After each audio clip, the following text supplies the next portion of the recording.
Um, let's see. Let's do the math. I was born in 65, grew up in the 70s. I was a daily drinker by 17. At 18, I got 2 502s or DUI, whatever you want to call them, in 2 weeks. That's when I was introduced to AA. I had to go to jail for a little bit of time, not a lot, but not. And by 22, I was in rehab. I was living with a woman. She'd had enough. She gave me a choice. I could either get out or get out and go to rehab. So I chose rehab, and this was in 1987, and it was a different time.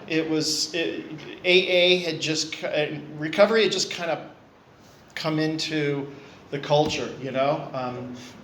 I would go to meetings on Melrose, and there would be 30 brand new Harleys out front, and there'd be all kinds of people that I recognized from television and MTV, and it's not. I'm not saying that's a bad thing. It was actually kind of cool, you know. And my sponsor at the time did clubs, and so I was on the guest list to all the clubs in Hollywood, and it was pretty cool. But I thought the problem was alcohol. I didn't think the problem was me. And I figured I was basically a pretty good guy as long as I didn't drink. That was like, that's all I had to do was not drink. And I did that for a while. I did that for 14 years. I started going to meetings, and I had a coffee commitment, and I had a sticker on my car, and you know, I thought everything was going well. What happened was, it wasn't, you know, and the book says half measures avail us nothing. And that's what I got out of it. And the problem is, my life didn't take a nosedive into the toilet. It just kind of ground on in the doldrums, you know. My career was stagnant. My relationships were horrible. I wound up getting married 3 times in that time, you know. And I'd like to think the problem was those women, but I think the problem might have been me, you know. And it just...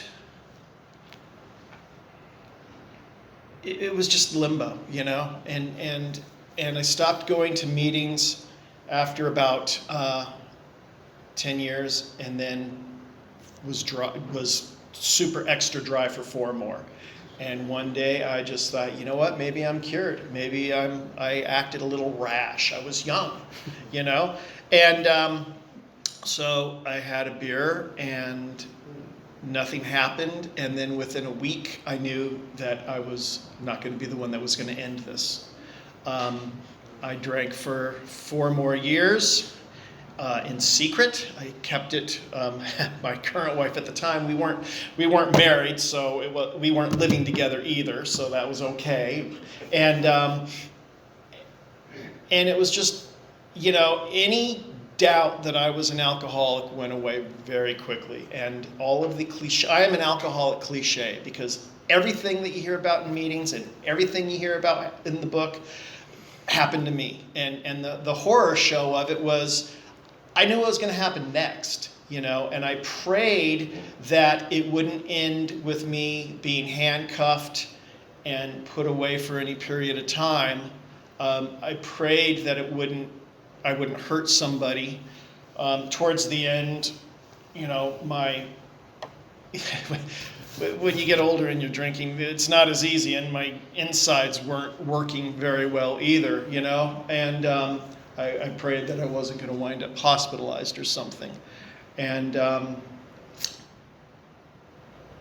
what happened after a very public and embarrassing bottom was my current wife gave me a choice to move out or move out and go to rehab. So I did, and I I had this duality where I wanted to not drink anymore, but the other half of my brain thought that maybe it was a good idea. Maybe I just needed to dry out. Maybe I just needed to do things differently this time. And so, and I got out of that rehab and I went to a meeting, an afternoon meeting, and I was going with the intention of going by a liquor store afterwards, but I wasn't entirely sure. My wife hadn't bought a home sobriety test. So I went home, and, by the way, she'd let me back in the house by now. And I went to the meeting the next day, and I went to the liquor store afterwards, and I bought 2 little airports of Smirnoff Blue, because it's 100 proof, and some grapefruit juice, because I love Greyhounds. And I sat in that parking lot, and I'm like, okay, is this it? I stood at a crossroads. Am I going to drink? And a voice, something, grace, providence, moment of clarity said, you have never done this. You have never even tried AA. You haven't given it anything. And so I threw away the vodka, and I said, okay, I'm going to do it. I'll show you, God, which is another cliche that I've heard 1,000 times. I'm going to try everything in this program and prove that it's different for me.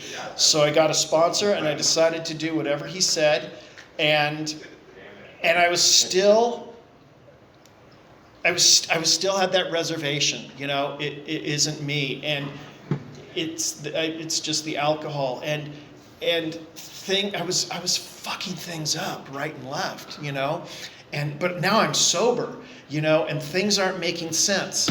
And in the doctor's opinion, there's this great line: having formed the habit and found they cannot break it, once having lost their self-confidence, their reliance on things human, their problems pile up on them and become astonishingly difficult to solve. And that was me.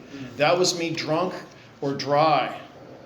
But then on the other page, right across from it, it's the 3rd promise in the book. It's actually the 2nd. The first one is repeated. It's, on the other hand, and strange as this may seem to those who do not understand, well, that's me, once a psychic change has occurred, the very same person who seemed doomed, who had so many problems he despaired of ever solving them, suddenly finds himself easily able to control his desire for alcohol, the only effort necessary is being that required to follow a few simple rules. And I'm like, okay, well, those are the steps. I can do the steps. I'm going to try the steps. I'm going to try this program and see what happens. And, going at it from that view, everything changed. And I think I started to do things differently. Contrary action, it worked immediately for me. My instincts were all bad. And doing things differently and taking direction, I had different results, and they worked. And I feel that 90 meetings in 90 days is that grace, that window, that if I can sit in there, I can maybe make that switch. And if you're sitting here and if this doesn't make sense to you, or you don't know why you're here, if you think you're just here because you're thirsty, in that window, it clicked. It wasn't the alcohol, it was me, and it was the way I looked at my life, and it was the way that I went about solving my problems. And I remember sitting in a meeting and hearing somebody read chapter 5, rarely have we seen a person fail who has thoroughly followed our path. And it's like, wow, they don't even mention alcohol. This is a program for living. This is a program to apply to my life. And that's what I started doing. And it's not, look, life is hard. There's bad things happen to good people, and good things happen to bad people, which pisses me off even more, I think. And it's just the way it is. It's acceptance. It's just the cards that were dealt. But when I go about this program, my sponsor always said, I'll tell the story, I've told it probably 15 times. Whenever I had a problem, I'd call Chuck and I'd tell him, and he's like, oh, you have a crisis of faith. I hate hearing that. And it got to the point where I would try and reword my problems so that he would maybe say something different, and he never did.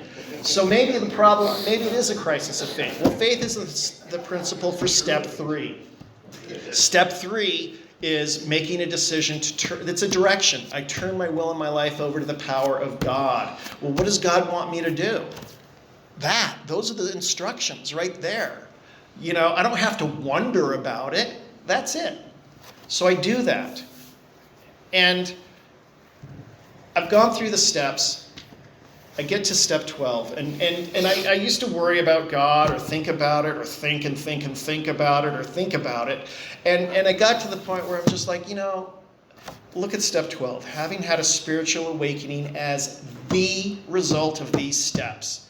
Once again, contrary action. Rather than figuring out God, why don't I do these steps and let him find me? It says that if I do these steps, I will have a spiritual awakening, and that's what I've had. And what that means to me is that I don't think about me, I think about other people. It's a little bit bigger than that, but it is that simple. And it goes all the way around, carry this message to other alcoholics. Well, that's what I'm doing now. I'm immersed in this program. I'm with you guys. I'm with friends. I'm with new people. I'm with people with time. I'm in the program with other alcoholics. And then I practice these principles in all my affairs. And that's like, wait, what? Principles? All my affairs? It sounds like the fine print. What are these principles? Can I find a book? You can't. It's hard. It's hard to find a book about the principles. I've looked. And in the doctor's opinion, it says that all you need to do is follow these few simple rules. Well, I think that the principles are the rules, and the principles are the rules to life. And if I follow the rules, then I can play the game. And if I don't, then I'm out of bounds, or I foul, or whatever, and things go wrong. And so I'm very interested in the principles and how they apply to my problems and the situations whenever I'm in one, good or bad. And what has happened is I have faith. I don't sit and calculate and worry about my problems tomorrow or next week or the day after. I'm sure they'll be there. I deal with them as they come up. And I'm not as worn out and neurotic as usual when I do that.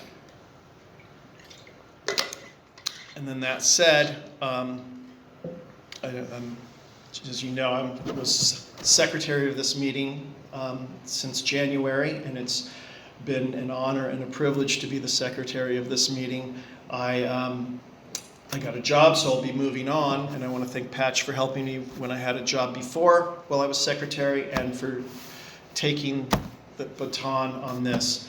And it's funny because, this last year and a half was just really fucked and wonderful all at the same time. The 12 and 12 says that the people in World War II had, less relapses and emotional binges.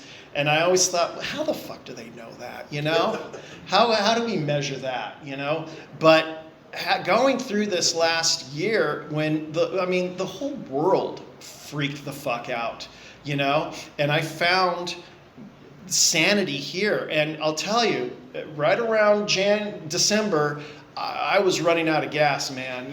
I had this nice little structure of routine that I liked, and it was programmed, so it was okay, and then it was gone. And all of a sudden, I'm in quarantine with 3 teenagers, and I don't think they appreciated the lunches that I was making for them, And it was like, fucking hell, man, I hit a wall, and I called my sponsor. I called Chuck, and I'm like, I'm running out of gas. And he's like, well, you got to do what works. And I'm like, yeah, I got to do what works. Got to do that. So later that day, I got a phone call, and I got a new sponsee. I'm like, great, I'm doing what works. That's it. That's what I need to do. Thank you, God. Thank you. And then I didn't walk into, it was on Zoom, my Monday night men's Stag big book study. And they were having elections, and I got nominated as secretary of that meeting. I'm like, okay, all right, so maybe that's what it was, God. God wanted me to do that, sponsee and secretary of meeting. And then I came into this meeting, and it was elections, and then they got knocked. I'm like, fuck, God, are you kidding me? Okay, I get it. I'm gonna do AA. I'm gonna do AA. What a coincidence. And it got me through, you know, and it, you know, whenever I talk to a new guy, I always say to him, go to a book study, go to a 12 and 12, and go to a men's stag, because that's where you meet the people that are serious about recovery. And this is a room full of men that are serious about recovery, and I want to thank you all for helping me stay sober. And I've gone 31 seconds over, and Patch has the decency to have not done the chicken, so thank you very much. Yeah.